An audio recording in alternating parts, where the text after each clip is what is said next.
친양자 입양 요건을 보면 어떠한 요건에서 될 거냐. 양친이 되는 자는 부부일 것. 혼자 한부모 가정은 인정되지 않는다는 얘기입니다. 양친이 되는 양부모님은 부부여야 되고요. 그리고 양부모님이 뭐 혼인한 지 한 달 됐다? 이러면 안 된다. 3년 이상. 양친이 되려는 부분은 원칙적으로 3년 이상 혼인을 계속하고 있어야 된다. 다만 부부 일방이 배우자의 친양자를 입양하는 게 이게 뭐냐면요. 자기 친자식인데 애기 엄마가 자기 애기를 데리고 재혼했어요. 재혼했을 경우에 어차피 이미 자기 자식하고 엄마하고는 생부모입니다. 생부모이기 때문에 생모이고 자기 친아들인 관계 유지가 되기 때문에 이럴 경우에 예외적으로 재혼 남자와 내가 데려온 아기와 요거 한 개만 친생자를 묶어줄 필요가 있습니다. 그래서 그런 경우에는 부부 일방이 배우자의 친생자를 친양자로 입양하는 경우에는 예를 들면 남편이 전 남편과 사이에 혼인 중에 출생자를 입양하는 경우 이때는 3년이라는 혼인기간이 제한은 적용되지 않으며 그때는 1년 3년이면 이때는 1년으로도 가능하다.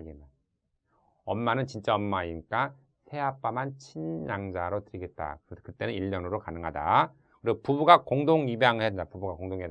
한쪽은 입양해주고 한쪽은 아니다. 안 되죠. 그래서 양친이 되는 사람은 부부이면서 동시에 부부가 공동으로 입양해야 되는 겁니다. 그래서 양친이 되려는 부분은 그 가정법원에다가 할 경우에 공동으로 해야 된다. 마찬가지죠. 일단 배우자의 친생자, 어차피 데리고 온 친생자를 양자로 할 경우에는 공동으로 입양을 할 필요가 없죠. 그때는 단독으로 할 수밖에 없죠. 마찬가지죠.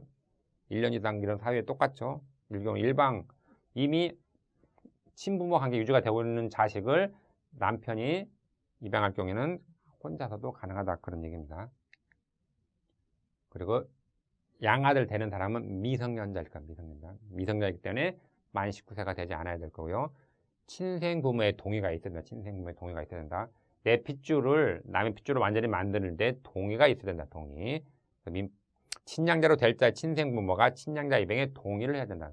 당연히 동의서일 때는 인감도장 찍고 인감증명서가 첨부돼야 되는 겁니다. 그리고 친양자 입양이 심판 확정이겠죠. 심판이 확정되었다. 그럼 입양 전 친족관계는 끝. 그래서 친생부모의 동의가 매우 중요할 수밖에 없다. 친생부모의 동의서가 들어가야지만이 된다. 그렇지만은 친생부모가 동의를 안 해줄 것 예상되는 사건들이 있죠. 친권 상실, 아동 학대 이런 문제들. 부모의 친권이 상실되거나 사망, 그 밖의 사유로 인하여 동의할 수 없다. 이럴 경우에는 어차피 동의 받을 수가 없고 해주지도 않겠고 동의가 필요가 없습니다. 그래서 사망, 그 밖의 사유로 동의할 수 없다. 이럴 경우에는 생사불명이나 소재불명 또는 심실상실 상태에 있어서 동의 의사표시를 할 수 없는 경우가 주로 해당할 것이다. 그래서 계속 이어서 보면요. 친생부모가 동의를 거부하였으나 못하겠다 이랬죠. 이럴 경우에는 자신에게 책임 있는 사유로 3년 이상 자녀에 대한 의무를 이행하지 아니하고 면접교섭을 행하지 아니하 전혀 자식같이 여기지 않았던 사람을 말하는 겁니다. 이럴 경우에는 자녀를 학대, 유기, 자녀 복리, 해치기 때문에 이때는 친생부모의 동의가 없어도 인용이 된다. 그 이야기입니다. 그리고 13세 친양자가 될 사람이 13세에 넘었다. 그럴 경우에는 법정 대리인의 동의를 받아서 입양을 승낙해야 되는 겁니다. 그리고 친양자가 될 사람이 13세 미만이다. 이때는 마찬가지로 법정 대리인이 가름하여 대락해야 되죠. 대락해야 된다. 그 다음에 친양자 입양 어떻게 신청하느냐. 청구하려는 사람들은 마찬가지로 부부가 입양하려는 부부가 청구할 수가 있는 거고요. 어느 법원이냐, 가정법원 어느 법원이냐.